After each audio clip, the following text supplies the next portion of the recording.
Fala galera do Pizza Cinema, sejam bem-vindos a mais um podcast, onde o papo é bom, a pizza é deliciosa e o cinema é sempre o prato principal.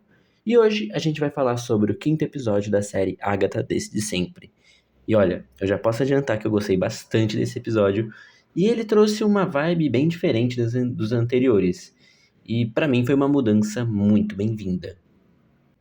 Bom, esse episódio, ele abraçou o terror de uma forma que a série ainda não tinha explorado.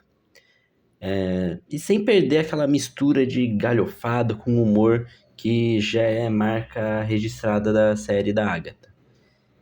E várias vezes a gente dava risada ao longo do episódio, mas logo em seguida a gente já ficava arrepiado.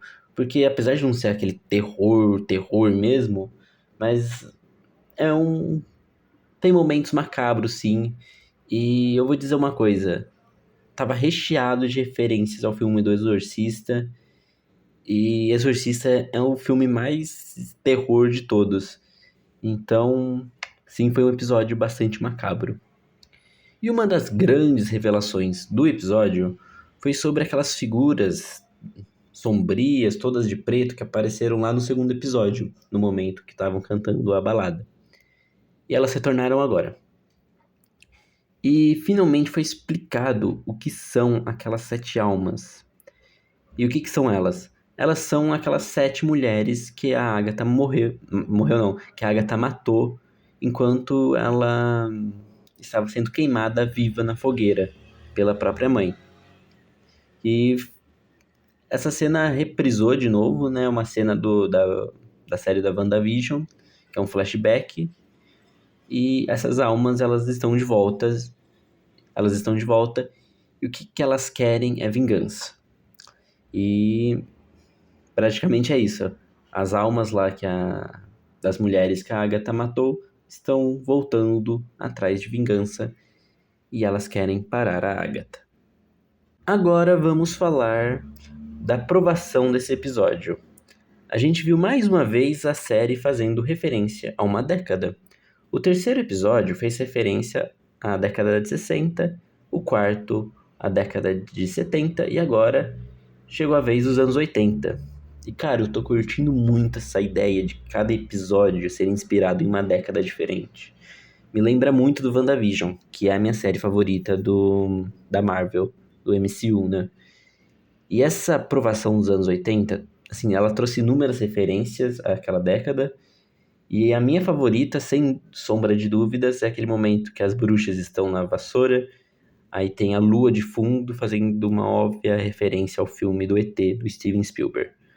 E essa foi a minha referência favorita ao longo do episódio. Nem foi uma referência diretamente ligada à aprovação, mas eu curti bastante. E um destaque especial também para aquela cena que elas estavam no tabuleiro, naquele tabuleiro lá, eu esqueci o nome, mas elas estavam lá naquele tabuleiro que elas comunicam com os espíritos mortos.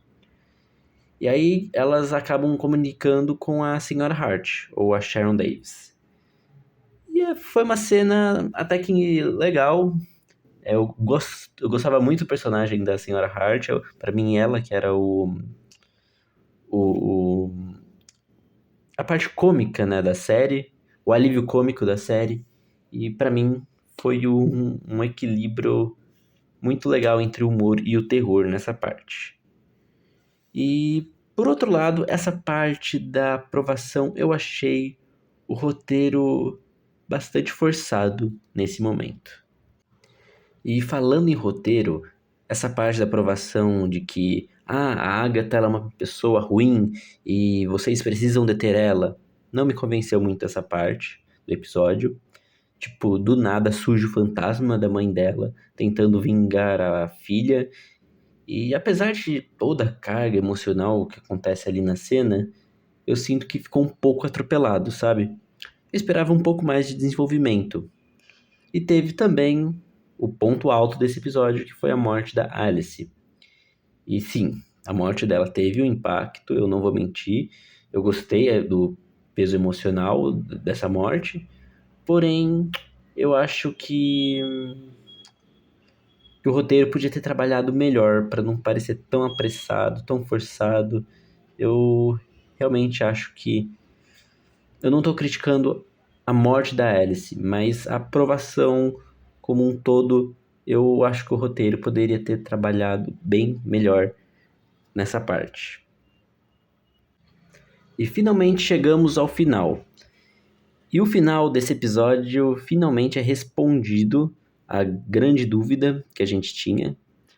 Dúvida não, era quase certeza, mas que o Charlie do Heartstopper, ou o Tim, como ele estava sendo chamado na série, ele realmente é o Wicano, o filho da Wanda. E achei bem legal que a série tenha trazido essa revelação. Por mim, deveria ter trazido até antes. Mas vamos ver qual vai ser o impacto disso nos próximos episódios. Mas uma coisa me deixou um pouco com a pulga atrás da orelha. Do nada, no final, a Agatha, ela parecia que estava meio possuída, ela estava bem diferente. Agora eu tô em dúvida se ela realmente era daquele jeito, ela estava fazendo o personagem, ou se realmente aconteceu alguma coisa estranha com ela, ela ficou possuída depois dessa terceira aprovação. Eu não sei, eu não entendi direito. E o Wicano também se vingando não, mas enterrando as outras duas bruxas na areia movediça. Também eu não entendi direito, acho que vai ser explicado no próximo episódio. Então, é isso, estou bastante empolgado para o próximo episódio e finalmente a gente vai descobrir quem é o verdadeiro Wicano e isso promete mudar completamente a dinâmica da série. Para resumir, eu gostei bastante desse episódio.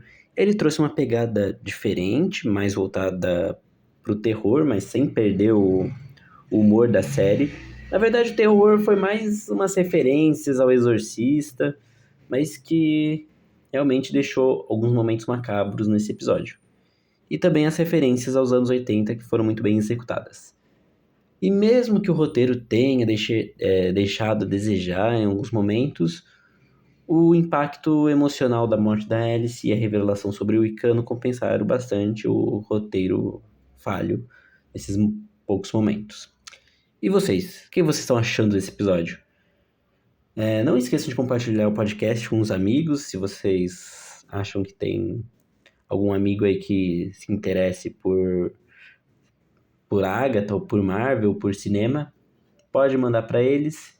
E a gente se vê em mais um novo episódio aí da Agatha, ou mais um novo episódio do podcast Pizza Cinema. Até mais!